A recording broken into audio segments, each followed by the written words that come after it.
Good afternoon.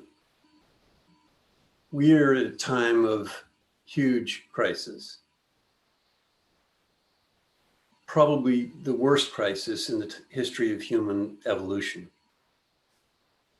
We literally are at a point where we could be destroying the planet as we know.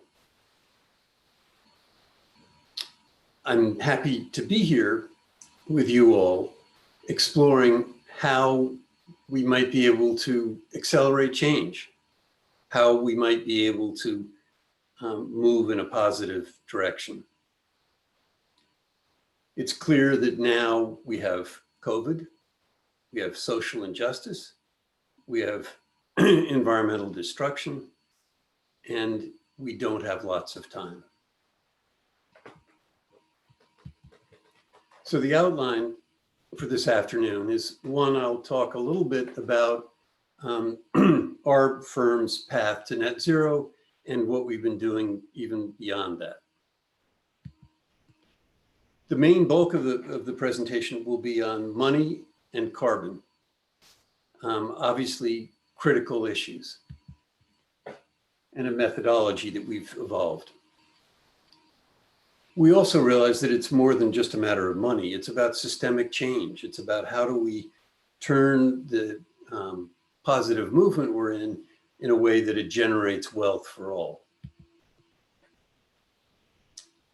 And lastly, I'd like to leave with some celebration. I think there are many things out there that are incredibly encouraging. Learning objectives.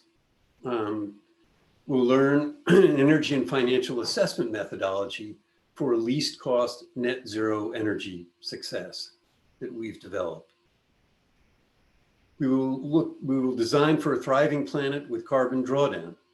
We'll investigate systems and paradigm shifts for accelerating positive change and practices and action steps for success. It's not just big ideas, it's the small steps.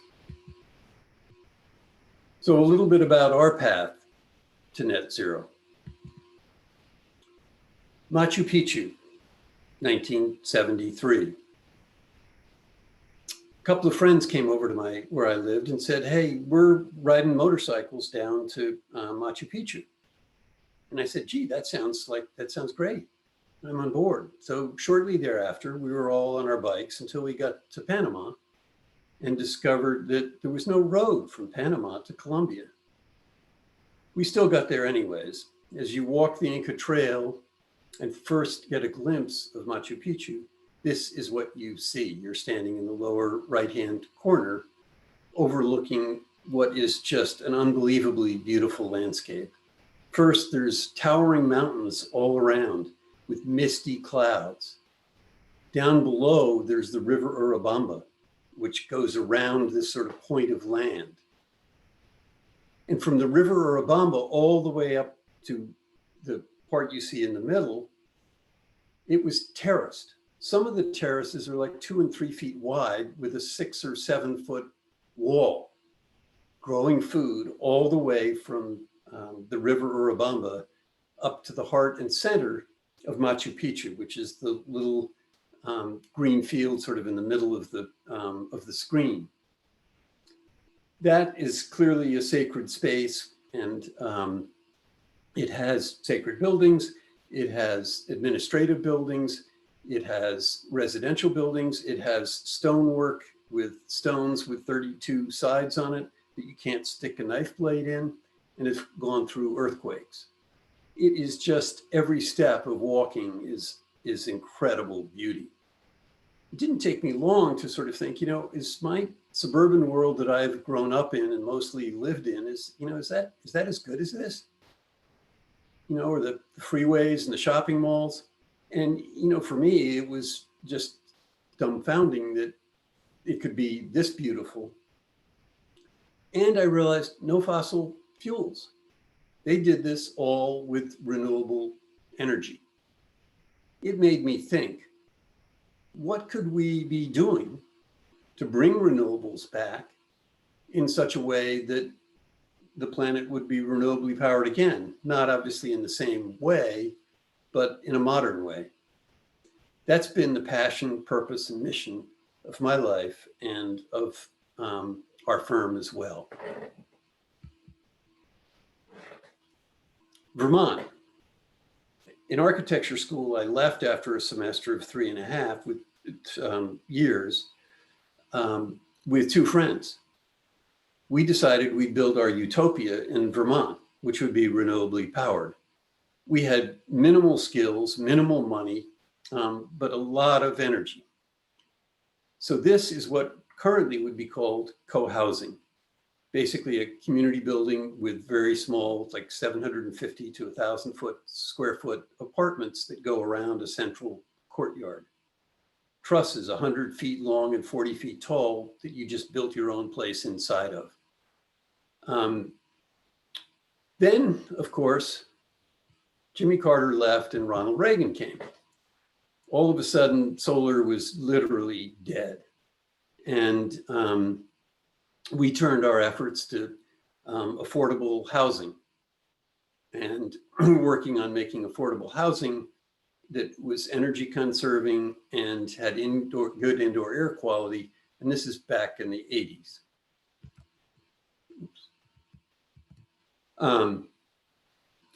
Affordable housing. This is a recent project in New Hampshire, 29 units, $190 a square foot, solar, ILFI certification and process, and Passive House certified.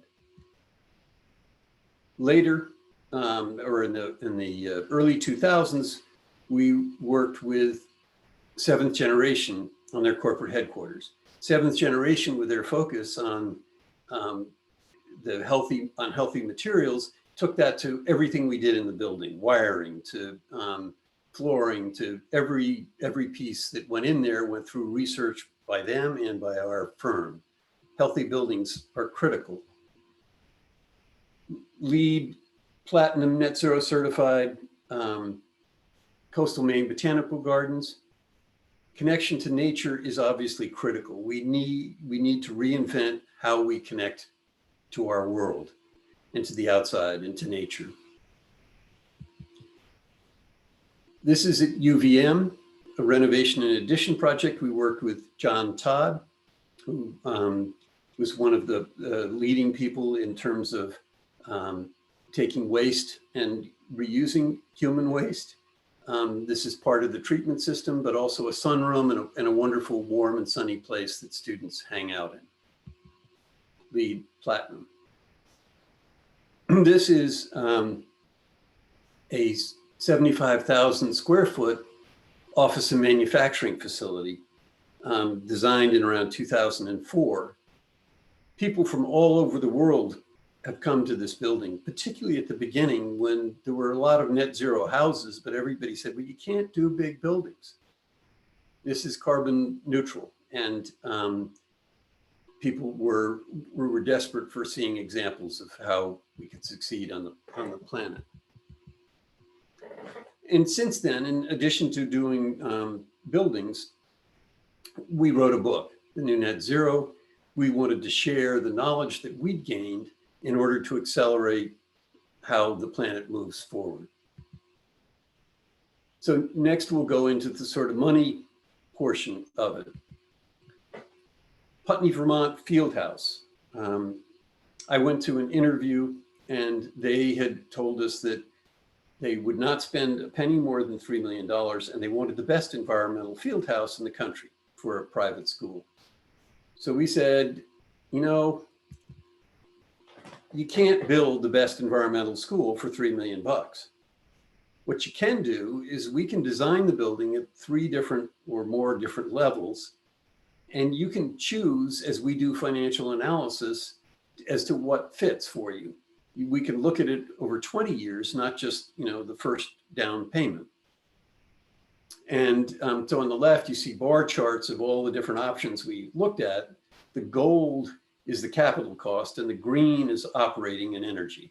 And that operating and energy cost is got 2 levels because at that time, the fossil fuel crisis was hot, it was significant, and prices were going all over the place. But the general pattern you see is that, the net zero option is coming out at 20 years close to the same. And the board, who were environmental enthusiasts, were very happy because they could tell their friends that not only are they doing good in the world, but it was making the school more sustainable, more resilient, and a better place. So we realized that, being architects, we always talked about all the wonderful environmental, healthy, and things that were going into our projects, and it didn't always resonate. So we said, okay, let's just take a single family home, go to a modular housing company, and ask them to price what their standard modular house. So the picture you see is a 1,600 square foot house that we could have bought that day. What we did was also ask them to say, what would it cost for a net zero house? So we had very accurate estimating because they'd sign a contract. And what that came out to was $16 a square foot for additional construction costs, which is significant. And if you allocated the solar cost on the square footage of the building, another $14. So here's the heart of our energy and financial analysis methodology. It's really pretty simple. The basics, I think most of us do in one way or another. The inputs we had was energy consumption and energy modeling. However, we do this at the very beginning of our projects, which we find critical, and not using complicated modeling software because we do many iterative runs. But so first is, what's the energy? Second, we hired, in this case, we got a quote for the increased capital cost. Normally we have an estimator tell us what code compliant is and what net zero ready or net zero is. And then we look at the capital cost for the solar, and then we look at financing and other assumptions. Financing is very different for a single family home than commercial retail, than institutional. And so whatever analysis is done needs to be based on what that organization or business is, or person is using as their financing assumptions. The outcomes are capital and operating costs, usually over 20 or 30 years, but in commercial projects as short as 10 years. And then we do a cash flow analysis. That's sort of the outputs. So this the other part is we sort of track what is happening on fuel escalation rates of different fuels. You can see the general pattern moving up. So then as we get into the real analysis, we first do the energy load part of it. So we break it down into heat, hot water, cooling, lighting, other electric, or whatever loads are appropriate. In this case, the code compliance, close to 30,000. Then we look at the net zero. In this case, we looked at the net zero ready, and that was a total reduction that is quite significant, 67%. Then in terms of the financial analysis, we look at the costs of both the net zero, the code compliant and the net zero, and look at what the increased costs are. So the inputs are, we'll take the envelope, the windows, the air vapor barrier, the insulation. We'll look at the different mechanical operations in that particular, whatever building it is. And we look at the cost of PV. So then we take code single family, and we break out the insulation values and the assumptions that we make and what the estimate was based on in terms of energy conservation. And then we look at the net zero ready, the same higher values. In this case, it's typically R60 roofs, R40 walls, triple glazing, passive house, air infiltration, but we're clear about what those assumptions are. Then we look at the added cost in both components and also as what it is without PV. And in this case, when you add the solar and the building costs, you're looking at a price tag of 50 grand more. So it's a significant chunk of money. And the additional square foot costs, again, including the solar, comes out at $30 a square foot, is also not insignificant. So if we look at the bar chart and we look at the net zero, first day, you got to pay for the additional building costs. You also got to pay for the additional solar costs right up front. You also have to start paying all the interest. If you're looking at it over a 30-year time, you don't pay all of that at once, but you're going to continue to pay that. And then you look at the code. All there is operational because there's no additional expense. And what you find out is that over the 30-year life of a mortgage, $60,000 cumulative savings. It used to be that we had people come into our office and say, you know, I am passionate about net zero, but we just can't afford it. It's, you know, it's too much. And we now say just the opposite. We say, well, you know, if you've got a budget problem, you can't afford not to do net zero, both in terms of your monthly payments from the beginning till the end.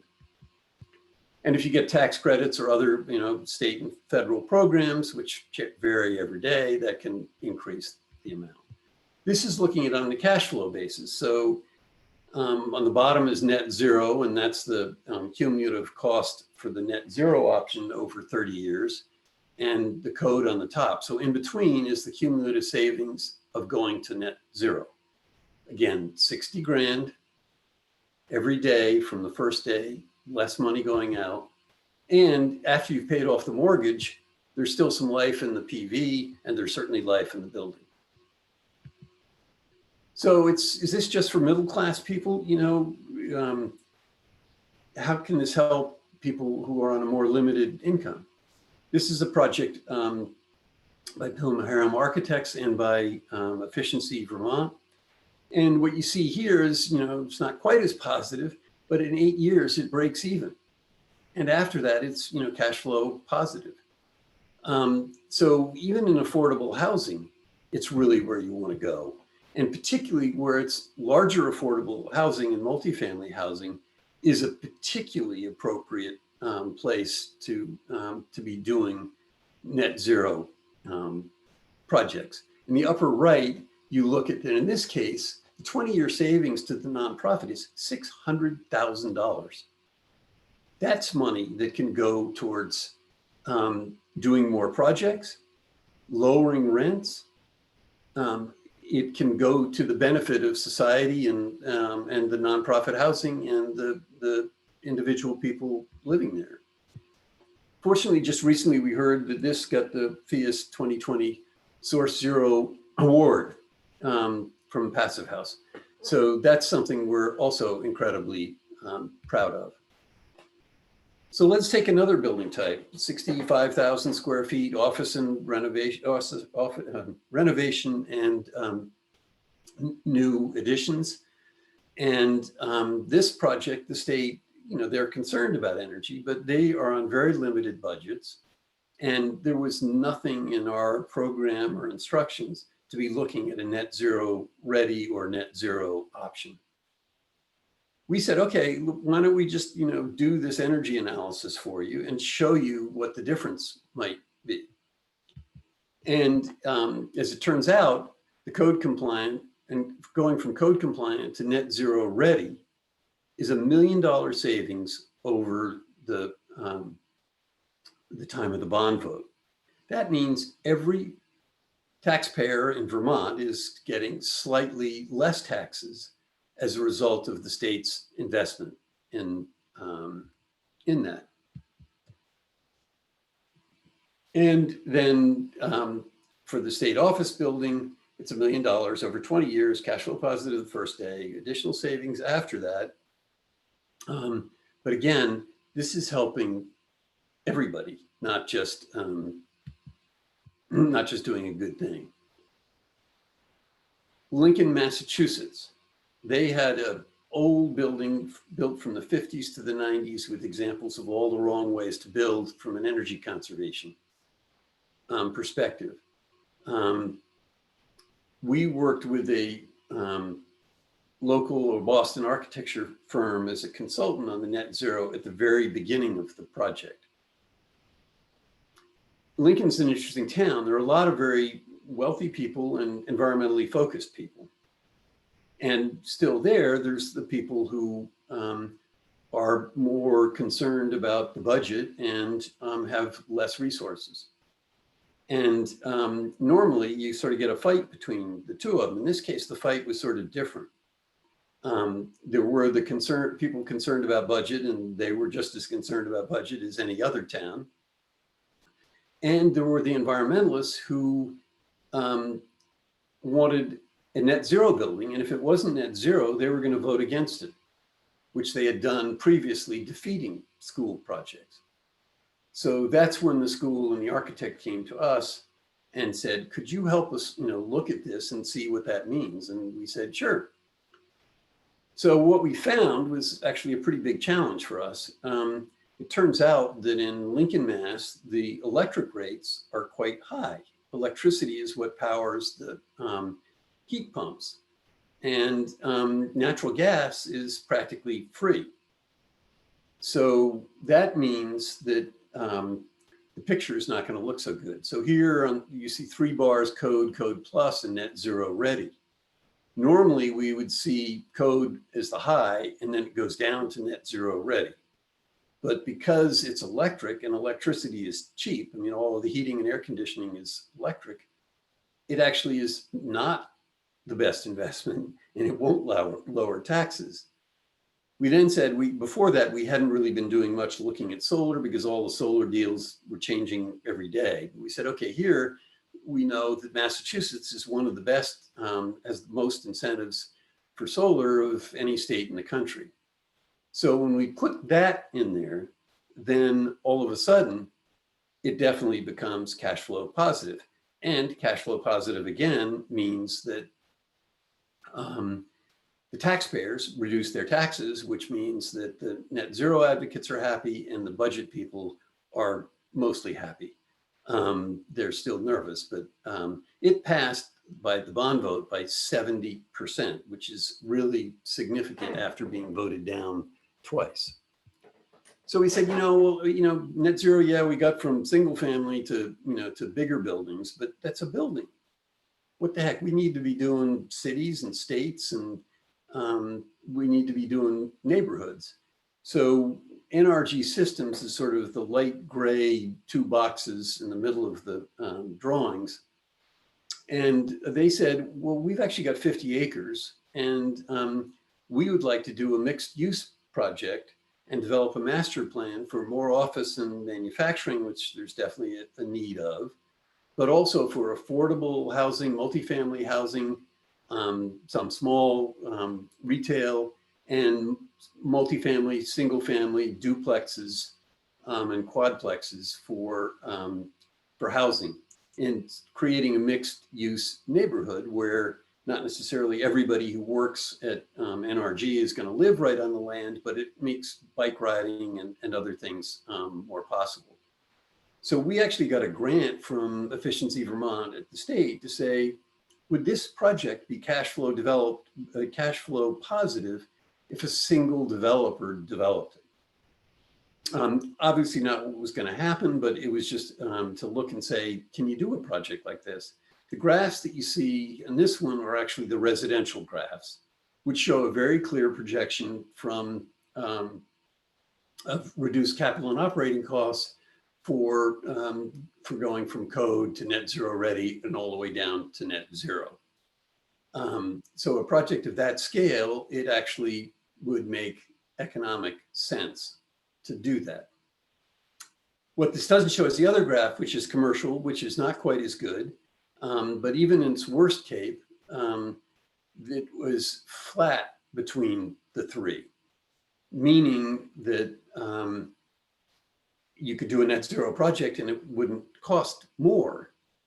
And because commercial is different, some can take tax credits, some can get financing through government financing at cheap rates, but very often, and what we based it on was renewing was financing for 10 years and then renewing it for another 10 years.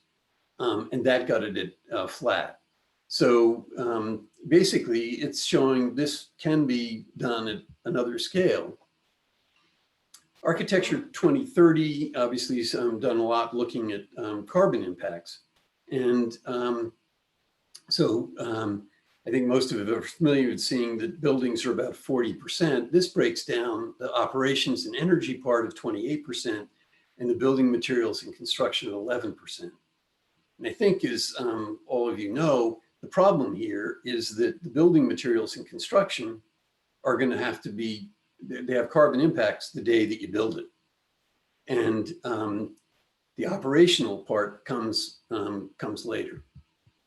So if we look at, again, at a 2030 slide, looking at total carbon emissions of global new construction from 2020 to 2050, what you see in the gold is the embodied carbon. So as buildings are built this year, the embodied carbon happens immediately, and it basically stays the same until renovation or demolition or something else happens. It's a constant. If you look at the blue, that's the operational carbon. And so in a typical building, the blue is showing what happens with that. And what you see is that in 2050, the building operation and energy amount is about equal to the embodied carbon. So after that, the operational savings are, starting to pay off. But most of us, most knowledgeable people think that we've got to really have the problem solved by 2050, not just be at the beginning of what's going on. And so I think that's the real urgency in the building sector, is we need to start doing that ongoingly.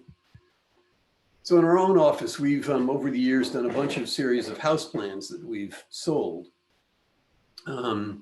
We may actually even give away or sell at a very reduced price the plans that for a 2030 version of that, which looks to be net zero carbon and carbon storing.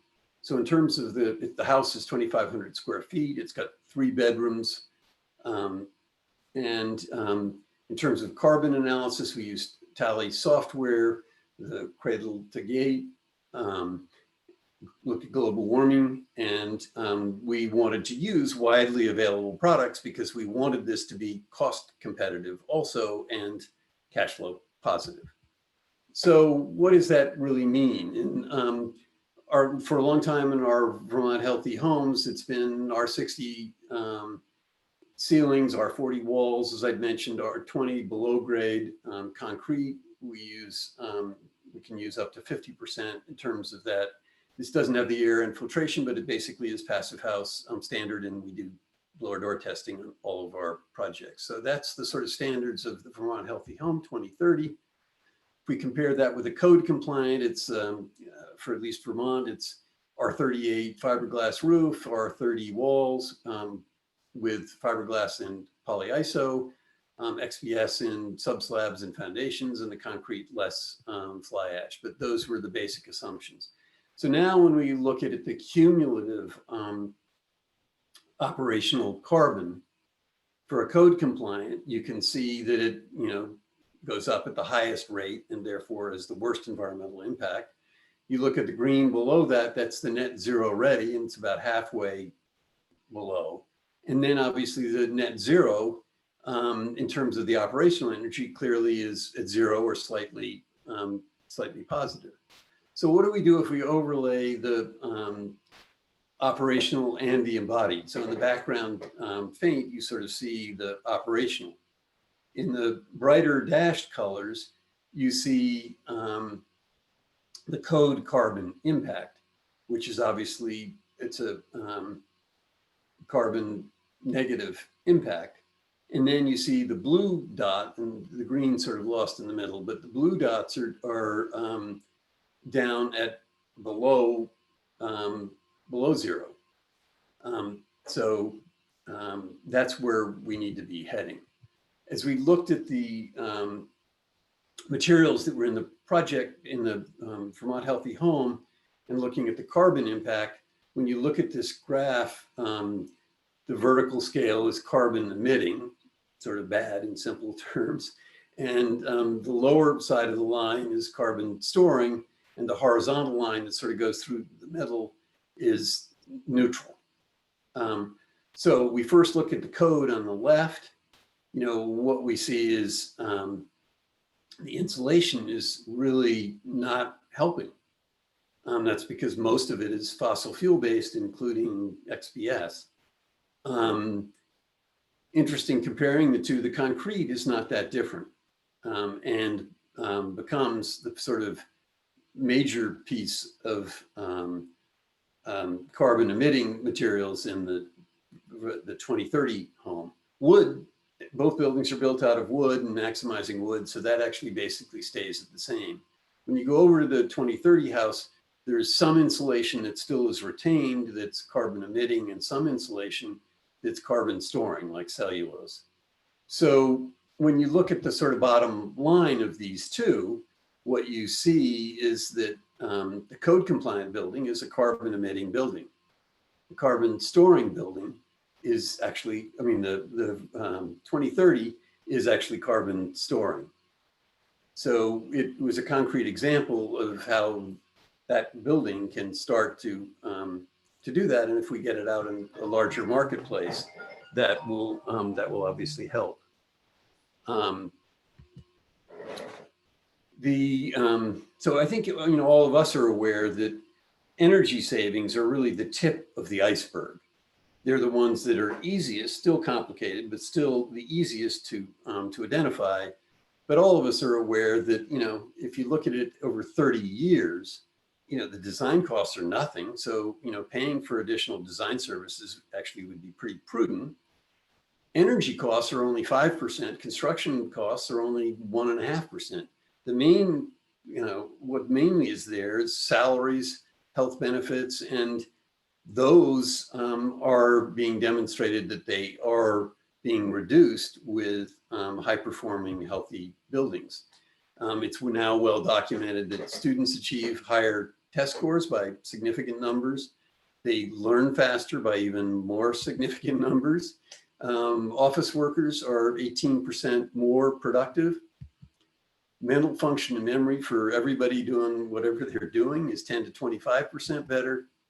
Retail sales, so this is, directly in sales, are increased 15 to 40% with daylighting and healthy measures. So they'll make more money. Hospitals are the huge opportunity. It's well documented that hospital stays are shorter if you're in a room that has a window or even a painting of something. Obviously, the more connected to nature it is, and having outside spaces makes a huge difference. But think of what that could mean in COVID. If hospital stays are less, the crisis in hospitals is going to be less.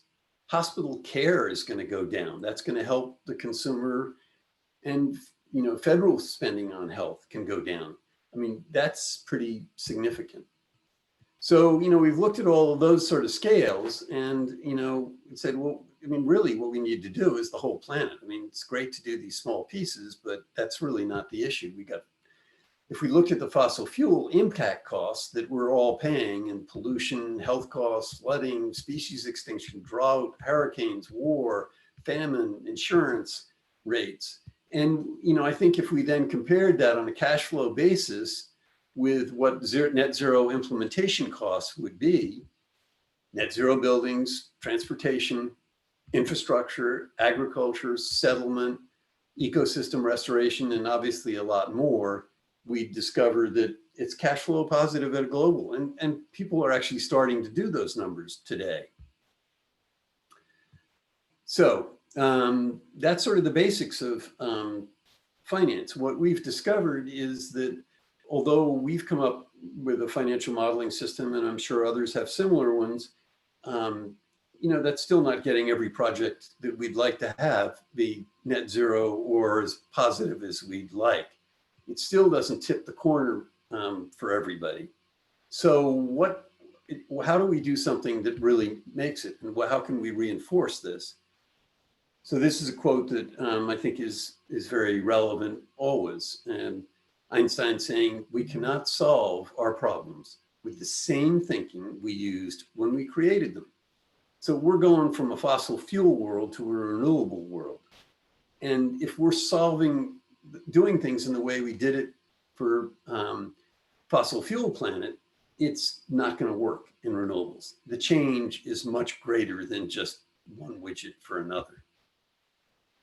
So I've encountered a firm that does consulting around whole brain thinking. Their theory is that all of us think in some prevailing ways, but we all actually think to some degree in a bunch of different ways, but we each have our own sort of prevalent way of thinking.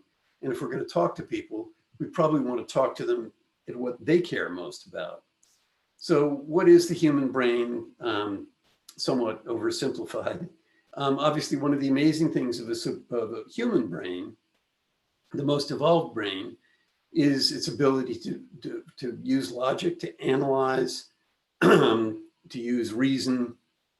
And many of us are very much in that world. I tend towards that way.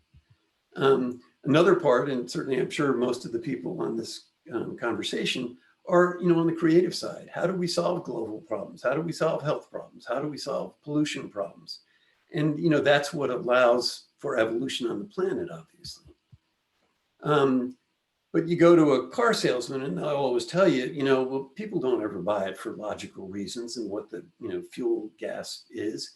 They buy it for their emotions.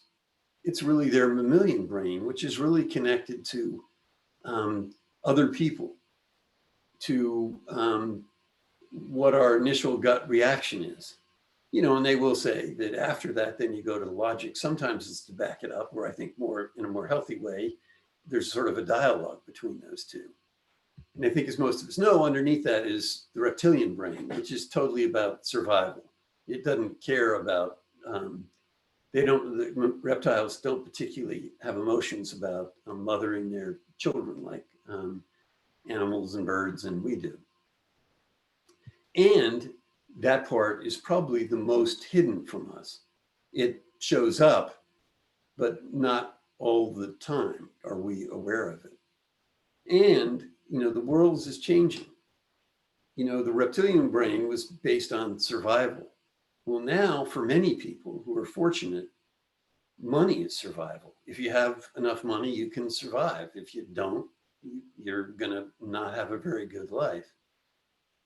However, today, that money and survival equation isn't quite the same. Obviously, if you're a person of color, minority, and immigrant, you're worried about your life in this country, and physical harm and mental harm.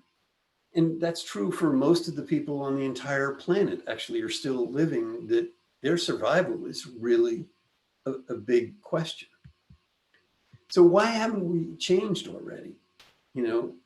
Why aren't we starting to think, well, if, we're demonstrating that the cash flow is positive from day one? To me, when I sort of realized that, it was like, this is a no-brainer. You don't have to think about it.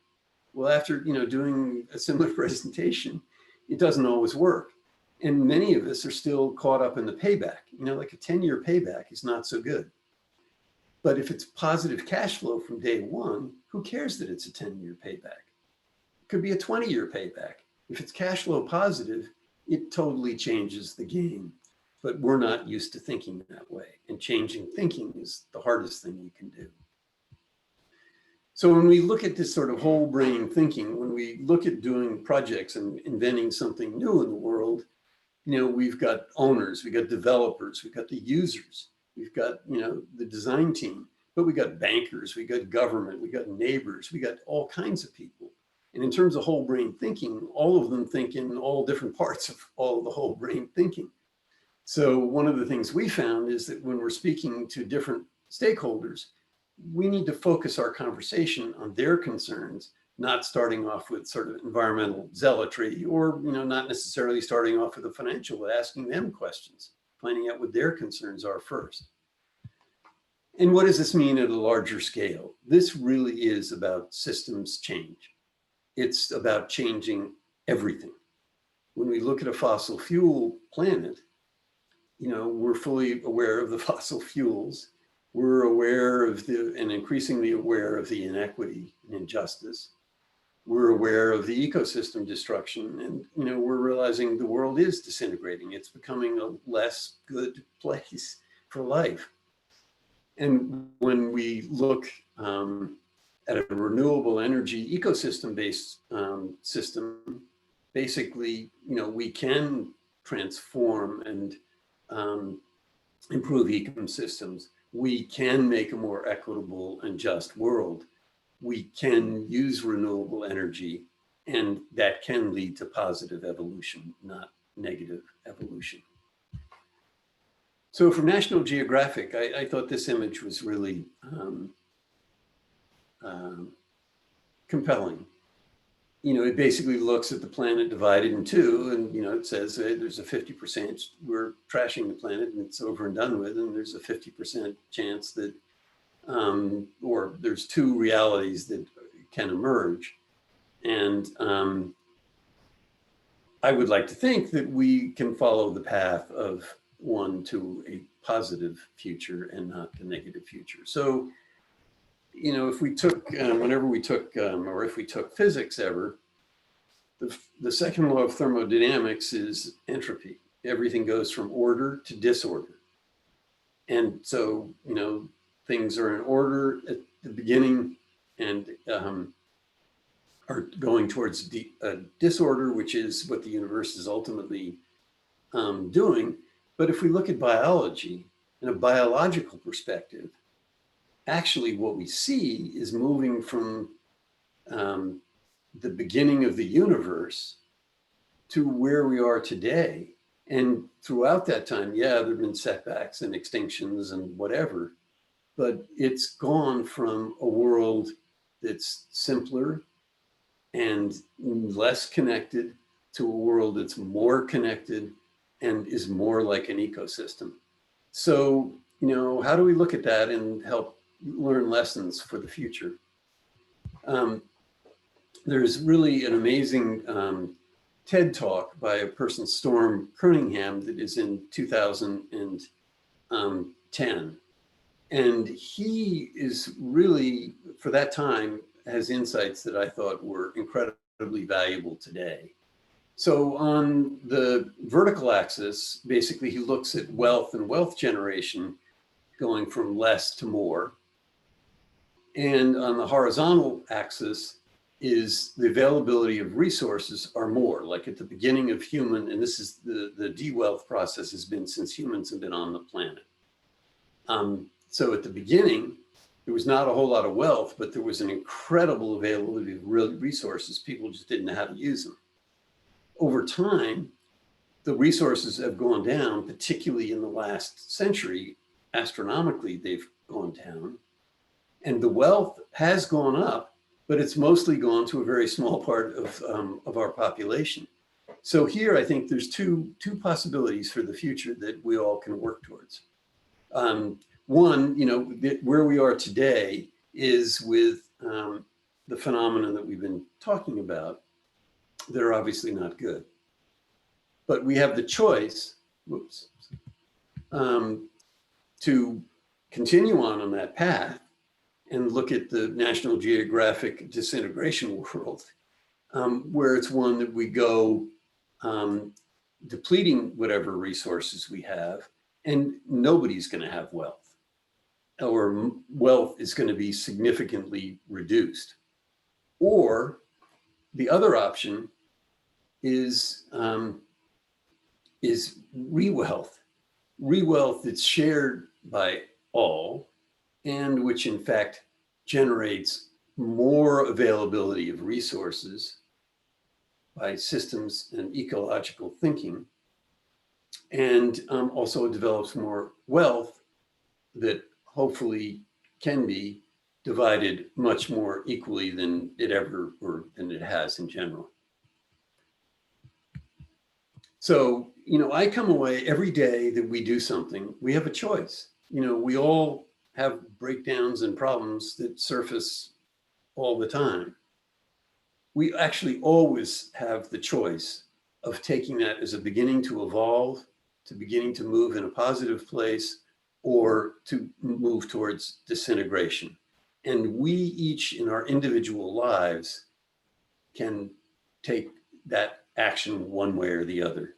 For me, it's like, yeah, I don't know whether it's really going to work out or not, but I'm going to use whatever energy I have to try and create a positive future for myself, my family, the planet.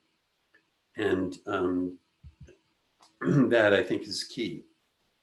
So here's a part of, I think there are parts of looking at that thriving, wealth generating and equitable future that actually are here. Renewable energy for me, I mean, I started off doing renewable energy in 1971 when it was totally uneconomic. It was ridiculously expensive. We had no idea what we were doing.